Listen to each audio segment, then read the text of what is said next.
Mi papá abandonó Polonia alrededor de los 30. Yo creo que una conjunción de factores.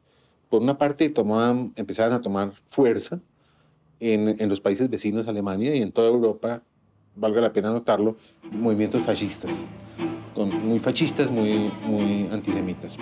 Por otro lado, mm, eh, mi papá era socialista sionista y tenía mucha fe en las posibilidades de un nuevo Estado judío. En mi tierra era la vida muy dura, era después de la guerra, de la Primera Guerra Mundial, la vida era muy dura, no se podía estudiar. Entonces, yo tenía mis hermanos en el Perú. Me fui para el Perú en el año 26. Tenía 20 años. Teníamos una fábrica en Varsovia y la fábrica se fue dañando poco a poco, fue decayendo por la crisis económica que se afrontaba en aquel entonces. En general, sí hubo dificultades para los judíos que trataban de huir de Europa en el proceso de inmigración del país.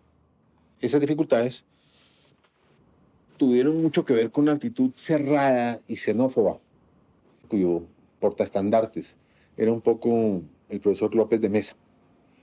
El doctor López de Mesa él tenía una concepción muy racial del país. Pensaba que el país debía ser más blanco, pensaba que el hecho de que la gente fuera indígena, de que la gente tuviera origen negro, era muy malo para el país. Y dentro de esa misma línea de pensamiento, él sentía que los judíos no constituían un aporte suficientemente bueno, suficientemente ario, digamos, al desarrollo del país.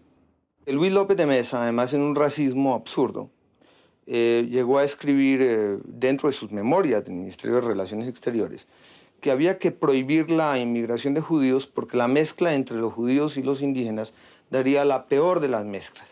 Los indígenas siendo salameros y los judíos siendo usureros, eso nos daría la mezcla de un usurero salamero que era absolutamente horrible.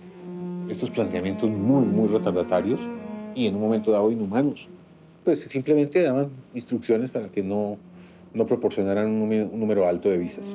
Aparecía dentro de los cables a las embajadas colombianas: no pisen judíos. Y bueno, evidentemente hubo personas que perdieron a sus familias, sobre todo en una época tan delicada como fue la final de la década de los 30, principios de la década de los 40, en la cual trataban de buscar que sus familias pudieran salir. Y además el gobierno colombiano hizo otra barbaridad y fue colocar una horrible cuota, una suma de dinero supremamente alta, que impedía aún que esta gente pudiera traer a sus familias. Había que depositar en el Banco de la República 1.000 pesos. Hubo muchas restricciones. Casi no se admitía el ingreso de judíos a Colombia por aquella época, que era un fenómeno que afectaba a casi todo el mundo. Era la época previa al Holocausto. Por eso la inmigración de judíos en Colombia fue relativamente pequeña, pero también fue pequeña porque indiscutiblemente hubo un antisemitismo oficial. Cuando nosotros llegamos a Colombia, o sea, mi mamá y mis 4 hermanos que éramos, y viajamos, no llegamos en avión de Barranquilla, llegamos al puerto de Barranquilla, ¿no? Puerto Colombia, que se llamaba.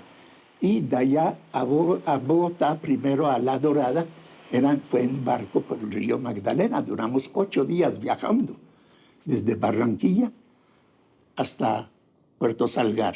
Y de Puerto Salgar sí ya fue en carro hasta Bogotá. Mi abuelo realmente fue un pionero en el sentido de metérsele a un país, pues a la selva, ¿no? A la selva americana, de buenas a primeras, bajarse de un barco en Puerto Colombia y caminar. Él llegó con un amigo y el amigo se devolvió a los 3 días porque oían rugidos de tigres y de cosas cercanas al hotel donde se habían quedado. Mi papá vino con mi abuelo a Colombia, venían de Polonia y se dirigían en barco hacia Cuba. En el camino se encontraron con el señor Glotman, que les dijo que no valía la pena ir a Cuba, que se vinieran a Colombia. Era la época de la zona bananera y llegaron a Santa Marta. Señal Memoria, imágenes y sonidos para la historia.